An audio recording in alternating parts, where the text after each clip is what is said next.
champ is here! The champ is here! The champ is here! The champ is here! The champ is here! The champ is here! The champ is here! The champ is here! Welcome to the Dynasty Dojo. What's going on, guys? Jay Santos here, League Commissioner, with my boy Dougie Fresh. How you doing, boy? What's up, shit turds? How did the first commissioner come off for the year? I mean, it wasn't perfect pronunciation. It never is going to be perfect, but I don't understand why. But let's get past it. We're already getting past it. So how's everything going, man? We haven't recorded since December of last year. A lot's gone on since then. Kenzo is now having official hair, so she doesn't have to have the little hairdos that she had. Yeah, it's not like a weird girl mullet anymore. So that's good.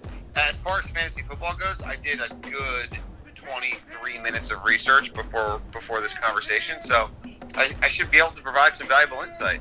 That's 23 minutes more than you usually do, so at least we have that going for us. Alright, so we don't want to make this too long. It's just going to be an official kickoff for the Dynasty Dojo for everyone. So a little bit of the rundown before we get going. We're going to go over the draft class, league power rankings, players that we're high on, division winners, and also some prop bets. But before we get into that, just a little recap from last season, because we didn't get to go over this. Congrats to Tommy for winning the consolation bracket and winning the number one overall pick. However, congrats to Tommy for not keeping any players, though, too. So that might make the season a challenge. Yeah, that's what I was going to segue into. So although he won the number one overall pick, he's now forfeiting the number one overall pick for not picking his keepers. So not a good start. That should absolutely be a rule. Yeah, 100% for situations like this. So way to go, Tommy. And then I won last year, so we don't need to go too much farther into that. Yeah, I'm getting sleepy. Go on. Draft class. All right. So give me your 2 cents on how you feel about this year's rookie draft class. Yeah, I mean, I'm not overly familiar. I would say there's definitely some studs probably up top. I did a little film watch on Josh Jacobs. Dude's definitely pretty legit. Did play at Alabama, though, so, like, premier offensive line. The stats can probably get away from it. Looks like a good receiver. Maybe lacks a little bit of the breakaway speed, but I would say that's your consensus number one, probably for good reason. And then, I think it's probably hit or miss with the rest of the wide receivers. There was a lot of tight ends drafted early in the NFL draft, so those guys are creeping up the Dynasty draft board. So, it's tough to say, but I would say Jacobs is, kind of far and away the top prospect. Yeah, I agree with pretty much everything that you said. The only thing that I would add is that I wouldn't say that Jacobs is far and away the number one player. I am pretty high on David Montgomery. He's a better version of Jordan Howard. You may not be too excited about Jordan Howard, but David Montgomery is a guy that can also catch the ball. So one of the biggest drawbacks for the Bears last year is teams knew exactly what was going to happen when they had Jordan Howard in or when they had Tariq Cohen in. At least when it comes to David Montgomery, he can catch the ball out of the backfield, and it can keep the defense a little bit more honest in regards to their offense. I think he's going to have a good season. I don't think he's going to have as great of a season as Josh Jacobs, but I think he's going to be more productive than you're kind of letting on. But in regards to the wide receivers, yeah, hit or miss. There's a lot of talented players, but they didn't really go to great situations, just like Hollywood Brown going to the Ravens. And then when it comes to the tight ends, Irv Smith going to the Vikings, that's not really a great situation, but I do like the players, and I like a lot of the players in the draft, but they didn't really get selected into the proper spots. What do you think? Yeah, I think we're going to disagree on Montgomery. I did a little bit of film study on him. Not overly impressed. I mean, he played in the Big 12, so the stats are good because they run 112 fucking plays a game. But a lot of cutback runs. That stuff doesn't really happen as much in the NFL. I'm lower on him, as I think we'll get to in a later segment with some players that we're high on because of maybe some veteran presence in the backfield with him there. That's fair. I don't think he's a special player, but I do think in that offense, with that team with the great defense, I think he's going to get his opportunities, especially to punch it into the end zone towards the end. Moving on to league power rankings. So, just a little bit of insight of what two degenerate fantasy football people think of everybody else in the league. We wanted to give our preseason league power rankings on how we feel each team stacks up in the league. So why don't you kick this one off again and give me your league power rankings? I think it was a mistake to let me kick this off, but I'll tell you, I think your team is probably on paper one of the best. I think, the depth in the frontline players is there, and there's not a ton of decisions to really be made, except, with the exception of the flex, which everybody kind of has. I think you're kind of locked in with most of the spots you have. Whereas if you look at my team, there's going to be like that second and third wide receiver, and both flexes every week are probably going to be a struggle for me to get the right guy. So I think that's an issue. I think the Cloblins have a nice squad, both Matt, Kev, and Timmy. So the Barretts and Team Cloblin, both with strong squads. I think there's definitely some rebuilding players here in Wortman. I mean, Scotty's team is just fucking awful. Look out for Herrick here. Herrick's got some pieces at running back. If he could, get one more season out of Antonio Brown, I think there's a push to be made there. Unfortunately, I can't see what Tommy has for players because he dropped them all. So maybe he's out of the league. I don't know. I don't know that for sure. But I think it would be another season where we see a couple teams stay at the top and a couple teams make a little charge from the bottom last year up into a playoff position. Yeah, definitely agree with the latter that you said. I think there's 3 different tiers of the league. I think me, you, Kevin, and Timmy are in tier 1. I think those are the most stable rosters. Kevin's team and Timmy's team, they have a little bit of depth issues, and Kevin's already dealing with an injury right now with AJ Green. Going to be out for the first few games of the regular season. But I think that dude's done. That dude is fucking done. I was higher on him. He was actually a player that I would have talked about on players were higher on until he got hurt. So, but going into tier 2, I have the Beaties, Nick, and Tommy. So tier 2 is pretty much playoff contending teams. I wouldn't be surprised getting into the playoffs, fighting it out for that 3rd and 4th spot. And if they don't get into the playoffs, I think they have a legitimate chance to win the number 1 overall pick next year. I think the Beaties team, they got second place last year. They had a great 1-2 combo with Todd Gurley and Christian McCaffrey. But as everyone has heard in the news, Todd Gurley, in his degenerative knee, not really having that great of an offseason. They drafted a running back in the 3rd round in Darrell Henderson. So they might have more of a split workload going over there. So that kind of brings down their team a notch. And when it comes to what you were saying with Nick's team, I do see Nick's team as having 4 quality running backs. He's got AB, and he's got a couple good wide receivers that have really high potential in MSV and also Curtis Samuel, and then tight end when it comes to Vance McDonald with AB no longer in Pittsburgh, it opens up some targets. So I like what Nick's team has going for him. And then Tommy's team is underrated because he's got really good running backs. Sony Michel, Marlon Mack, Aaron Jones. He's probably going to get Josh Jacobs. So that's a good core 4 of running backs. His wide receivers outside of DeAndre Hopkins, questionable, but not terrible. So he's got some making up to do there. And then my 3rd tier of Shauno, Brian, and Scotty, Yeah, Scotty's team needs a lot of help. There's no way around it.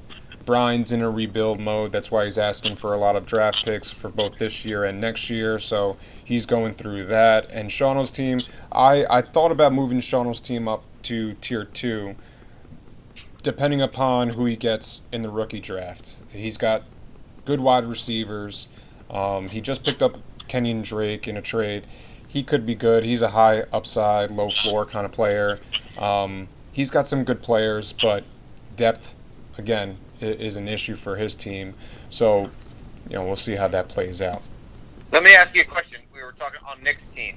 Are you worried about Antonio Brown? Like, was a lot of his production just chemistry and Big Ben? Like, or do you think he can put up similar numbers with Derek Carr? I don't know about similar numbers, especially in year 1, just because AB, he's great at getting open. If it's not going to happen in year 1, like, I don't know that it happens. Like, this dude's not getting any younger. He's not getting any younger, but the way that he plays the game, he doesn't win based off of long speed. He doesn't win based off of size. He wins based off of technique. And if there's one thing that goes last out of all 3 of those things, it's technique. And I think he's still going to have that next year, even with Derek Carr or whoever. They might get a new quarterback next year, and we might be saying the same exact thing.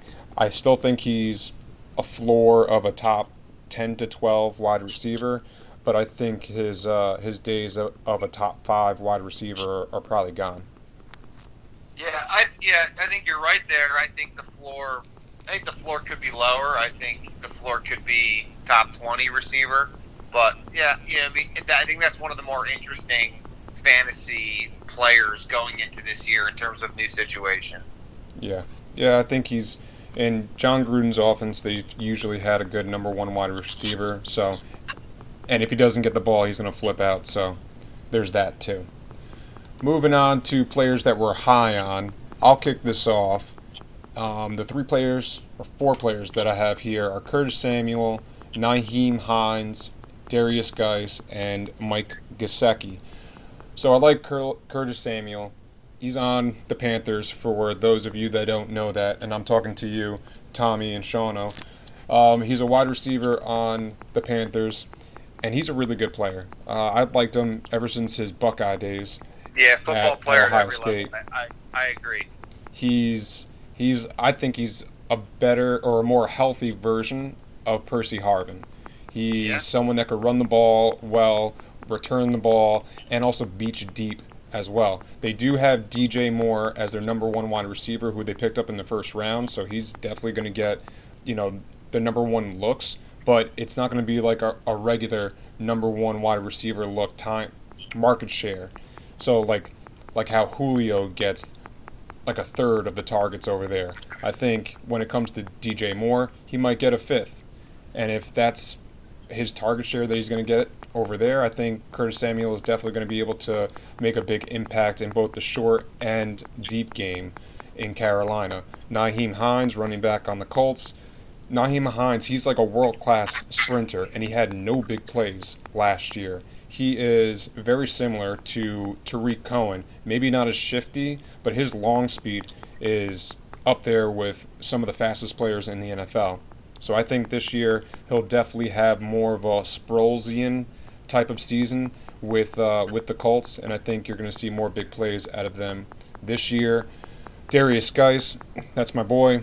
I think he's talent-wise, he's the most talented running back on the Redskins. He's whoa. Yeah, he's right, yep. Go on. Yep. No, I mean it's a fact. He's the most talented one on the Redskins.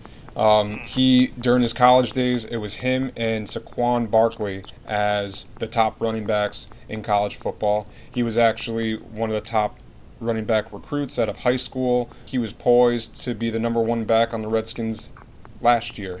Yes, he had his ACL injury, but I do think he could have a second half impact similar to what Dalvin Cook had this year. We've seen plenty of players come back from ACL injuries, and they're slow to start off. Keenan Allen a couple years ago, Dalvin Cook last year, Jordy Nelson the year before.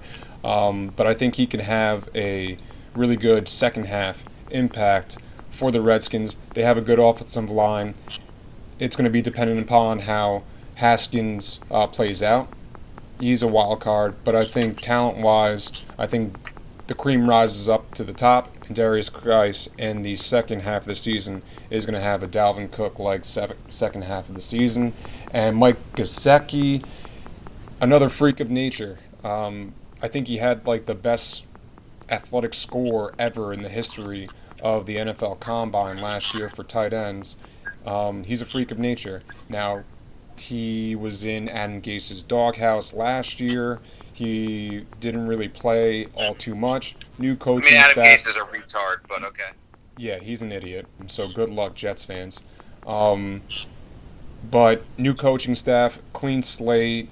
There's no one ahead of him on the depth chart. They're going to be trailing in games. They're going to be throwing the ball. I think he can have a better season than people thinking or not even knowing his name. What do you think?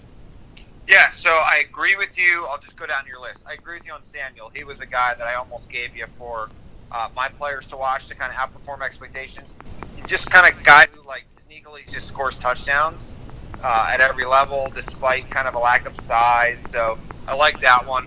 Hines, I'll disagree. I just don't know that the running back position in Indy can produce like relevant fantasy players when they're splitting time. I mean, Hines was kind of in this role last year, if I'm not mistaken, and he had some okay games, but wasn't really anything special. Marlon Mack kind of runs the ball, so similar to what you were saying before, where teams kind of know if Mack's in, they're running. If Hines in, it's a passing play. I'm going to disagree with you there. Geis, obviously, we have some disagreement on because I passed on him last year. You ended up getting him.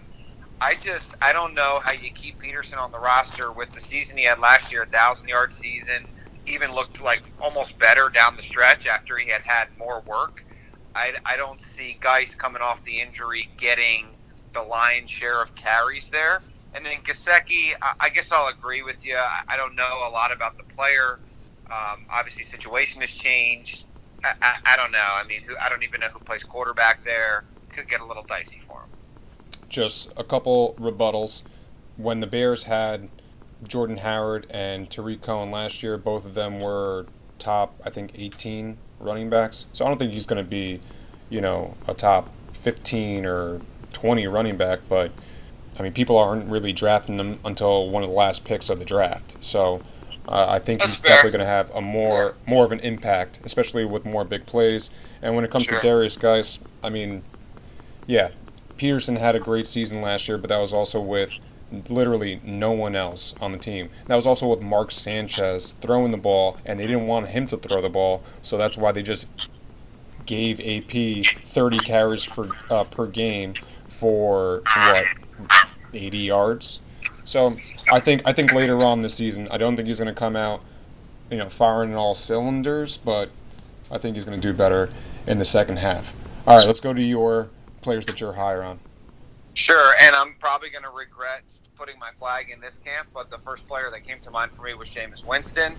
Guy throws a ton of fucking interceptions. That's a big problem. My understanding is he kind of cleaned it up in the second, after the second or third benching last year, he came in and was a little bit more conservative with the throws.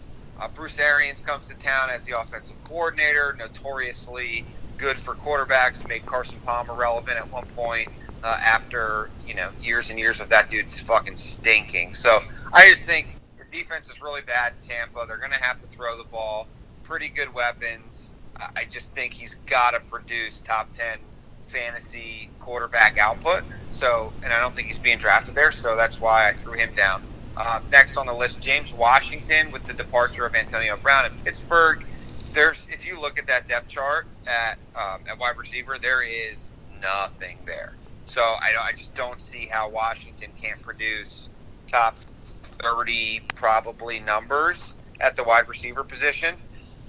Next, I got Mike Davis. So now we're getting back to the Chicago running back conversation where I don't see Montgomery taking all that work. They paid Davis like a marginal amount. I think it's like a 2-year deal for $6 million or so, which for a relatively unproven veteran running back, that's kind of a lot.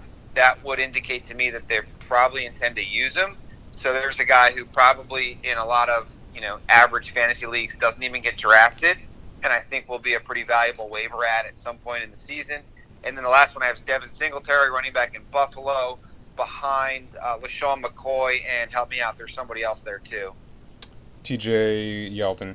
Yeah, Yeldon's there. There's actually one more, I think, that he's technically Frank behind. Gore. Yeah, okay, there you go. So behind Gore and McCoy in the depth chart right now, Gore probably will prove me wrong again and get 170 totes and be pretty useful. But McCoy's getting hurt a lot. I just see this guy, kind of small school, relatively unknown, but I think they drafted him for a reason and probably ends up getting close to 150 touches if there's even a hint of injury ahead of him, and probably becomes useful. All right, a couple of thoughts I have in your players. Yeah, I'm scared of Jameis Winston just like you, just because he hasn't proven to be consistent. Yeah, he's in Bruce Arians' air raid system, but, I mean, that could just lead to more turnovers, to be honest. And then all of a sudden he's benched by week 4. James Washington, you said they don't really have depth. They have, Dante Moncrief. Eli Rogers? Dante Moncrief is someone that they signed to a 1-year deal. He didn't really do much. That's a dude who's never been productive anywhere. That's not true. Despite good situations. He was in one good situation with the Colts, and he got hurt a lot. But he also scored, I think it was like 8 or 9 touchdowns 1 year. He was a touchdown monster, and that's what they were signing him for. Now, don't get me wrong. I like James Washington. I was high on James Washington last year. He just couldn't get open against cornerbacks last year, and he was going against number 3 cornerbacks. So he did cut weight to get faster over the season. Targets are opened up.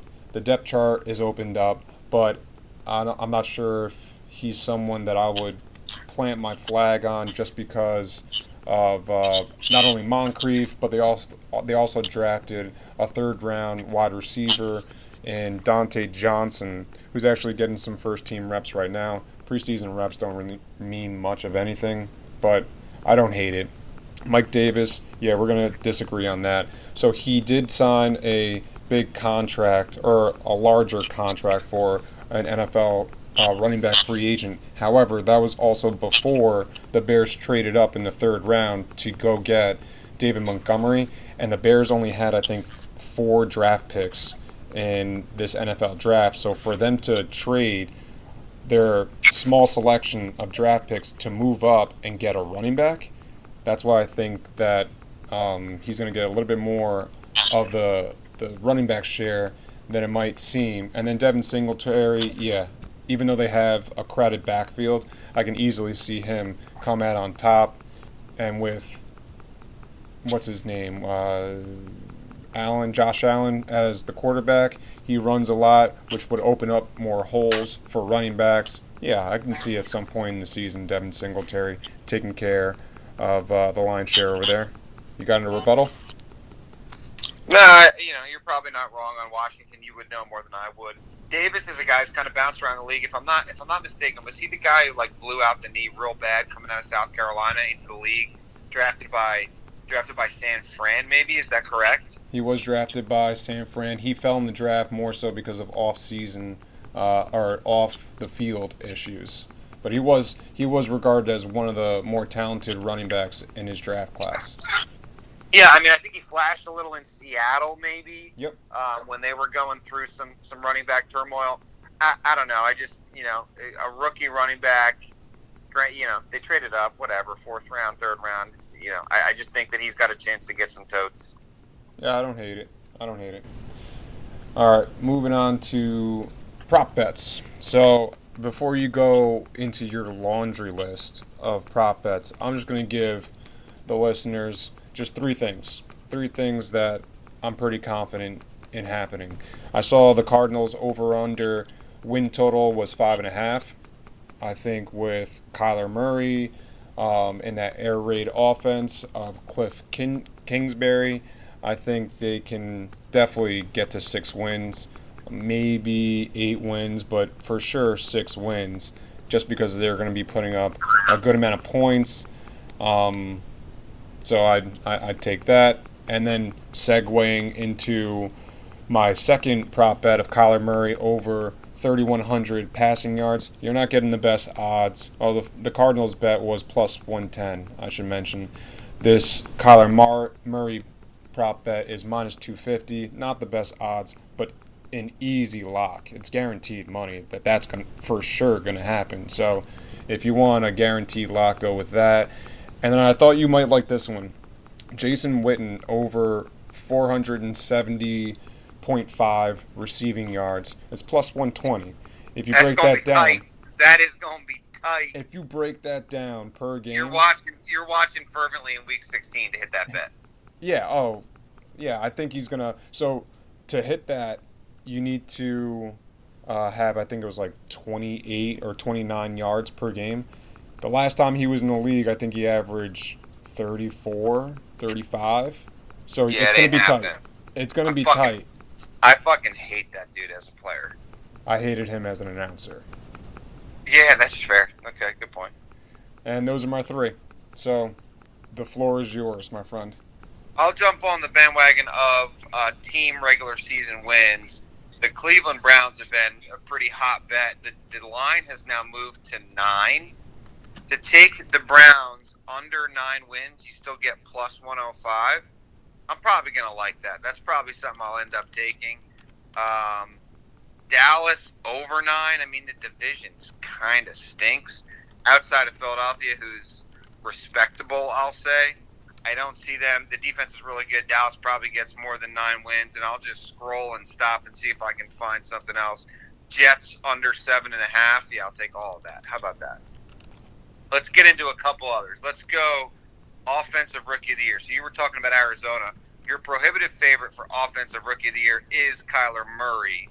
I'm going to look for a position player who can maybe jump in here. Jacobs at 8 to 1. I don't necessarily love it.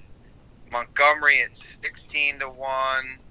Yeah, it probably doesn't happen. What about a little flyer on Andy Isabella at 30 to 1 if he catches like 95 balls for 1,200, right? That's where I'll stake my flag for Offensive Rookie of the Year. That's a massive flag. Yeah, those odds should be closer to like 300 to 1 than 30 to 1. I was even thinking 3,000 to 1, to be honest. Yeah, if you can find it on your local bookbinder at 3,000 to 1, take Andy Isabella. Jesus Christ. All right, what else you got? That's it on props. I don't know. There's too much to scroll through. I don't know anything. All right, so Andy Isabella, fastest white receiver in the NFL, I believe. Yeah, in that air raid offense, he's going to be catching a lot of deep balls. He's actually better underneath than a lot of people think. That he was also the number 1 receiver that they drafted in the second round, higher than Hakeem Butler. Can you give me the other fantasy relevant receiver out of UMass? No longer in the league, but recently was. Fantasy relevant? Yeah, for like a long time. For like 4 or 5 years probably. I don't think it was Victor Cruz. It was Victor Cruz. Come on, bruh. Come on, bruh. I was leaning it. I should have just went with my gut. You just fired it. Should have just fired from the hip. Yeah, I mean, I think Andy Isabella at those odds. Yeah, sure. Why not? I like the Jets one. I like the Cowboy one. And yeah, I think everyone's just loading up on the Browns, so why not go the other way on that one? Agreed. All right, you want to do division winners? Oh, that's right. We skipped that one. So I'll give my division winners. AFC. Quick, AFC, I had the Pats, Steelers, Colts, and Chiefs. NFC, Eagles, Packers, Falcons, and Rams. All right, that was too fast for me to follow along, but I'm going to assume that you're keeping track. I'm just going to go in order that I'm looking at them. NFC East, I'll take Dallas at plus 150. NFC North, dude, you got the Lions, Packers. I'm sorry, you got the Bears, Packers, and Vikings all at 2-1, and then the Lions at 9-1. I'll lay the juice and take the Lions. NFC South, yeah, I guess I'll take the Saints. I don't like it, but it's fine. NFC West, interesting here. I'll take the Niners here. I think it's a parity year in that division. I'll take the Niners. AFC East, obviously, Patriots. AFC North, I'll go against the grain and go Ravens because of Lamar Totes, as I call him. AFC South, who fucking cares, right? This is a godforsaken division. I guess I'll take the Texans. And then AFC West, give me the big dog, the long shot, the Broncos. You just became best friends with Nick, with his boy Joe Flacco at the helm. Joe Flacco. I'll never forget that trade. South Jersey boy. Jarvis Landry for Joe Flacco. Thanks, Brian and Nick. Thanks for that one. Yeah, Landry kind of sucks, but go on. I mean, he was top 15 for like 3 years, but go on. All right, what happened so to Devontae Parker, man? he's still there. He's a player. He kind of sucks. He's a better version of Josh Doxson. And if those two names are together, that's never a good. That's never a good I spot. can't believe that guy's still on my roster. Josh fucking Doxson. Get him out of here. Well, it's better than no one being on your roster like Tommy's team. So, only slightly though. just barely, but still better. At least you have one more player than Tommy. You think Tommy wants Josh Doxson? I think he kind of needs some players, to be honest. I might approach him about that. Yeah, because he's in desperate need. So, Tommy, hey, guess what? You suck. There's literally no chance Tommy listens to this. No, that's why it makes it all the more fun to just shit all over him. All right, so we got the draft this weekend. Probably going to shit on everyone's draft picks on the next podcast. Anything else you want to go over? No, don't take my guys. I only have 2 picks. 3rd, 4th round. I'm going deep into the bag of tricks. Don't take my guys. No chance that does not happen. All right, guys. So we'll catch you guys next week. And thanks for listening to the Dynasty Dojo.